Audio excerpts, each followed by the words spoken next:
Coucou les jolies, bienvenue sur la chaîne YouTube de Claire Vie Rose. On se retrouve aujourd'hui pour une vidéo d'actualité, comment réussir son stage à distance, comment réussir son stage en télétravail.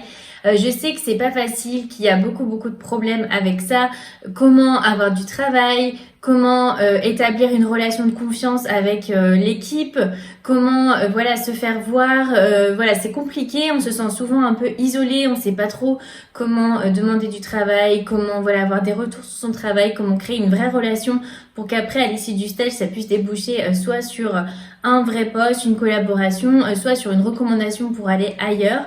Donc je vais tout vous donner, toutes mes astuces, tous mes conseils pour que ça se passe au mieux pour vous. Si vous arrivez sur ma chaîne YouTube et que vous ne me connaissez pas, je suis Claire Vie Rose, je suis une ancienne avocate fiscaliste, j'ai été avocate d'affaires pendant 2 ans à Paris. Avant de tout plaquer pour changer de vie, si vous voulez découvrir ma nouvelle vie, je vous donne rendez-vous sur mon compte Instagram Claire Vie Rose. Et j'ai aussi créé un podcast spécial reconversion qui s'appelle Oser la reconversion, où chaque semaine je reçois un invité qui s'est reconverti. Ça peut vous donner des idées si jamais vous êtes un peu perdu et que vous avez peut-être envie d'autre chose, que vous sentez au fond de vous que vous avez envie d'autre chose. C'est parti pour la vidéo. Alors je sais que ça y est, vous êtes reconfinés. Moi je suis à Londres, mais j'ai vu que voilà vous êtes reconfinés en ce moment en France. Donc je me suis dit que ce serait pas mal de donner des conseils pour que ça se passe au mieux pour votre stage en télétravail. L'important, c'est vraiment de faire bonne impression dans les 15 premiers jours. Donc, il va y avoir 15 jours là qui sont un peu compliqués où voilà, vous allez devoir instaurer une relation de confiance à distance. Même si vous avez déjà commencé votre stage, ça recommence un peu puisque là, vous êtes à distance. Donc, forcément, vos managers vont pas forcément au début avoir très confiance. Ils vont se dire que peut-être vous ne travaillez pas, peut-être que vous faites autre chose. Et donc, dans les 15 premiers jours, c'est super important de montrer que vous êtes au taquet, qu'ils peuvent vous faire confiance. Et après, du coup, ça va être beaucoup mieux. Vous allez pouvoir être un peu plus libre. Mais vraiment, ce que je veux vous dire, c'est qu'il y a 15 jours là où il faut être au taquet.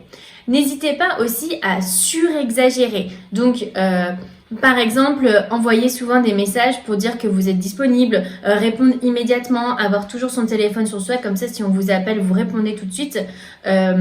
Habillez-vous bien au début aussi, enfin je vais détailler tous les conseils après, mais vraiment un conseil que j'ai, c'est de surexagérer. Il faut faire encore plus que si vous étiez en cabinet d'avocat ou en entreprise. Pourquoi? Parce que en fait, quand vous êtes dans un cabinet d'avocat ou en entreprise en stage, les gens ont une impression générale de vous. Ils vous voient à peu près toute la journée, tous les jours ils vous voient, voilà, ils ont une impression générale. Donc vous avez beaucoup de moments pour faire bonne impression. Quand vous êtes en télétravail, vous avez peu de moments pour faire bonne impression parce qu'ils vont vous appeler, vous allez peut-être être en visio rapidement, mais tous ces moments d'échange, ils sont très courts. Donc si quelqu'un vous appelle et que vous ne répondez pas, tout de suite, il va se dire « Ah, mais en fait, cette personne ne travaille pas, elle glande, voilà ». Et donc les gens se font des jugements et des impressions très vite. Donc il faut vous dire que vraiment vous devez être encore plus au taquet parce que vous avez très peu de moments pour faire bonne impression, beaucoup moins que quand vous êtes sur place. Alors ça c'était un peu des conseils généraux, mais on va détailler un peu tous les conseils que j'ai pour vous. Alors, premier conseil, être 100% disponible. Pendant les 2 premières semaines, il faut vraiment que vous soyez au taquet. Donc, dès que quelqu'un vous appelle, vous répondez tout de suite. Dès que vous avez un email, vous répondez tout de suite. Même s'il n'y a pas forcément quelque chose à répondre, on ne vous demande pas forcément quelque chose, vous répondez en disant bien reçu, bien vu, ok, je m'en occupe. Comme ça va être très fluide au niveau de la communication et votre manager va se dire ok, je peux lui faire confiance, même à distance, il est au taquet. Donc, c'est important vraiment que dans les 2 premières semaines, vous soyez vraiment au taquet. Comme ça, vous instaurez bien une relation de confiance. Voilà, donc il faut être au taquet pendant vos heures de travail et surtout le matin, envoyez un mail aussi assez tôt. Donc je ne sais pas si vous commencez à 9h, dès 9h, répondez au mail de la veille ou envoyez un petit mail pour dire bah, aujourd'hui je vais m'occuper de ça. C'est important de bien communiquer sur son travail.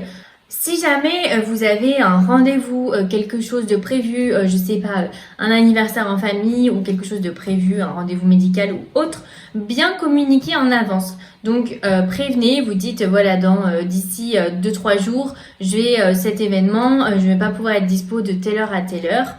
bien communiquer en avance, comme ça la personne elle n'a pas de surprise quand elle vous appelle si vous ne répondez pas. Vraiment c'est quelque chose qui tout de suite ça rompt la relation de confiance si on vous appelle que vous ne répondez pas, qu'il vous envoie un message et que vous mettez un peu de temps à répondre. Donc voilà, si vous avez quelque chose, communiquez bien en avance. Je sais pas, un anniversaire en famille, vous communiquez en avance et vous allez voir, tout va bien se passer.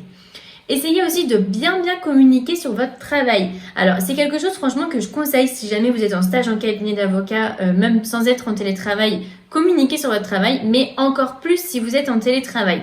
Alors communiquer sur son travail c'est quoi? C'est envoyer régulièrement des petits points d'étape. Je sais pas, si vous avez un mémo à rendre dans une semaine, au bout déjà de 1 ou 2 jours, vous envoyez un petit message et vous dites voilà, pour l'instant j'ai avancé sur ça, j'ai encore ça à voir, pour l'instant je bloque un peu sur ça. Vous pouvez même envoyer déjà une ébauche de travail. La personne au-dessus, elle va pas forcément regarder votre travail, mais ça va la rassurer de savoir que vous êtes en train d'avancer et puis de bien avancer sur le travail. C'est quelque chose qui prend du temps. Envoyer un mail, vous pouvez l'intituler d'ailleurs point d'avancement et vous mettez votre tâche, par exemple point d'avancement mémo X. C'est quelque chose qui prend du temps. Donc au début c'est un peu déstabilisant parce qu'on se dit mince, je suis déjà un peu à la bourre sur mon travail, mais je suis encore en train de prendre du temps pour communiquer sur mon travail. Donc c'est un peu contre-intuitif au début. Mais vous allez voir, c'est vraiment quelque chose de super important. Donc, dites-vous juste que ça fait partie du travail. Donc, c'est normal de prendre du temps pour faire ça. Et vous allez voir, vos boss, vos managers, ils vont être vraiment rassurés sur votre travail. Ils vont se dire, ok, elle est en train de s'en occuper. Et après, ils vont vous donner plein de travail. Vous allez voir, c'est vraiment super important de bien communiquer. Ça les rassure et ça établit vraiment une relation de confiance. En plus de faire ça, donc par exemple tous les soirs vous pouvez envoyer un petit message, voilà aujourd'hui j'ai avancé sur ça, demain je ferai ça, et puis à la fin vous mettez bonne soirée, comme ça vous dites que voilà vous êtes off et vous avez déconnecté. Ça permet aussi de prévenir que voilà vous c'est la fin de votre journée.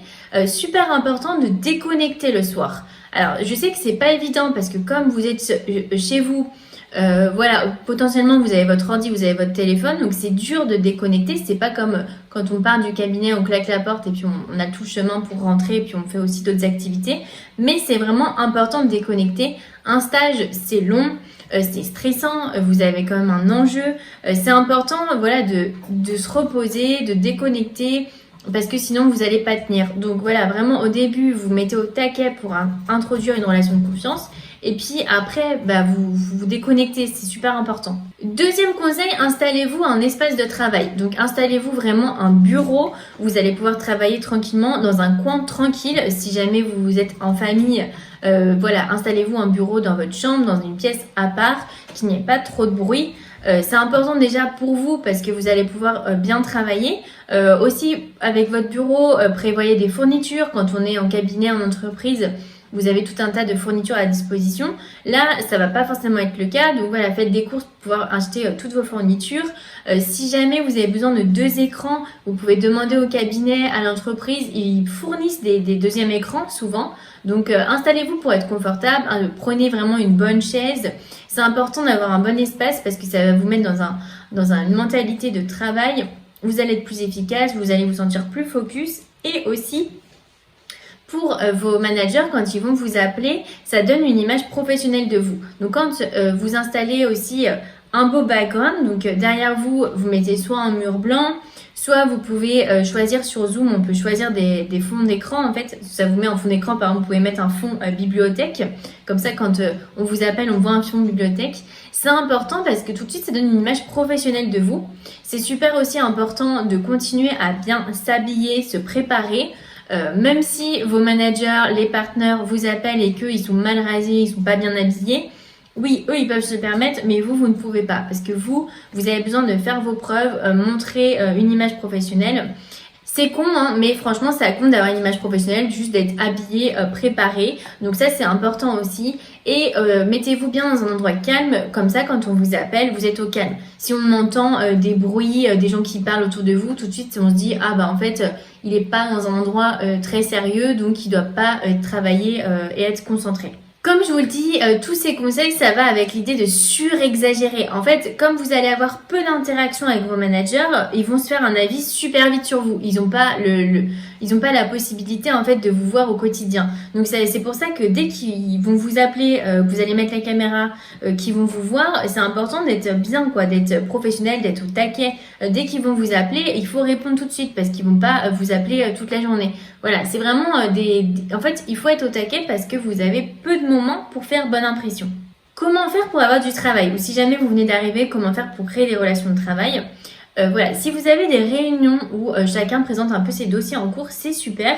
Parce que par exemple, s'il y a un dossier qui vous intéresse, que je sais pas, vous avez fait votre mémoire dessus, vous avez déjà fait un stage, vous avez déjà travaillé sur ce sujet, vous pouvez envoyer un petit mail et vous dites voilà, j'ai entendu que tu travailles sur ce dossier, moi de mon côté j'ai déjà fait ça, ça m'intéresserait beaucoup de travailler pour toi.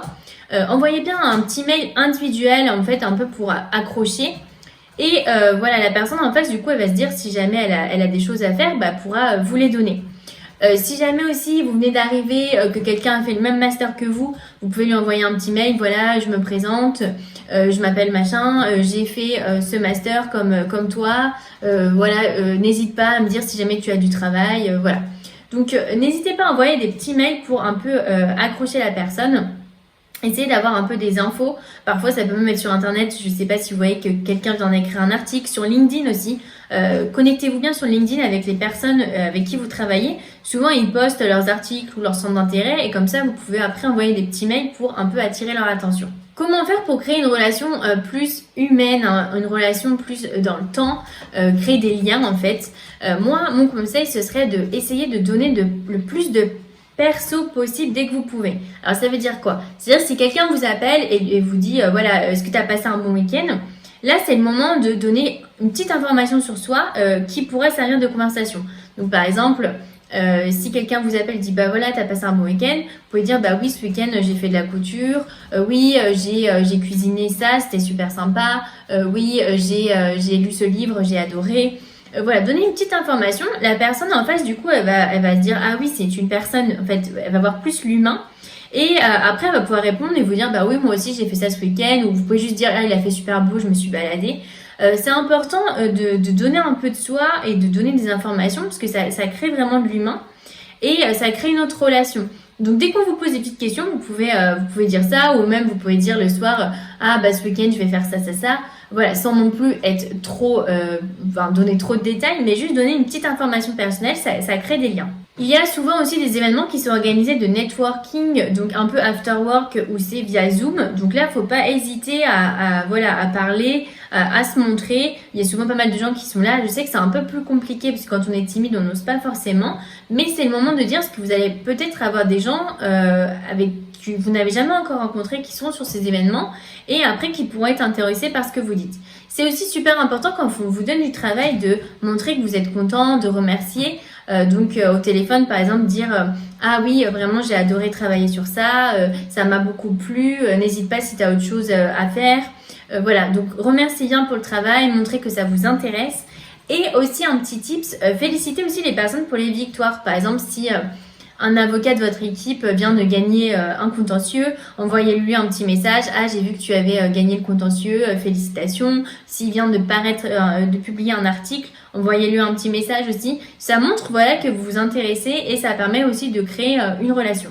Enfin, mon dernier conseil, c'est vraiment de ne pas vous angoisser. Tout le monde est en télétravail. Donc voilà, vous êtes pas pire, pas dans une moins bonne, pas dans une meilleure situation que quelqu'un d'autre. Tout le monde est en télétravail. Il faut vous dire que vos managers, ils ont souvent des enfants, ils sont en même temps en train de faire l'école à la maison, des enfants qui crient. Enfin, ils sont aussi un peu débordés, peut-être même plus que vous. Et donc, ils vont pas forcément avancer, pas forcément travailler, ils vont pas forcément non plus être dans un environnement très calme.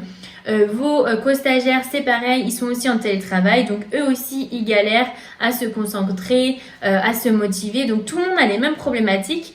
Donc, il faut pas se stresser, il faut vous dire que voilà, c'est la même chose pour tout le monde. Et vraiment, mon dernier conseil, c'est vraiment de vous reposer et vraiment essayer de déconnecter.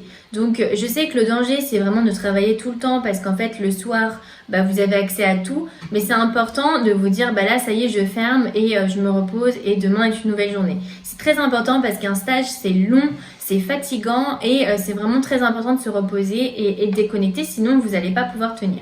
Voilà, c'est la fin de cette vidéo. J'espère que je vous ai aidé. Je vous souhaite vraiment bon courage. Je sais que ça va bien se passer. C'est des petits tips qui fonctionnent. Et n'hésitez pas en commentaire à me donner vos astuces. Comme ça, on partagera nos astuces tous ensemble. Si vous avez une autre astuce qui fonctionne pour vous, n'hésitez pas à la mettre en commentaire. Abonnez-vous, ça encourage énormément ma chaîne YouTube. Je donne énormément de conseils pour les études de droit, la carrière d'avocat. Donc il y a plein de vidéos qui vont arriver. Donc voilà, juste un petit pouce et abonnez-vous, ça encourage énormément.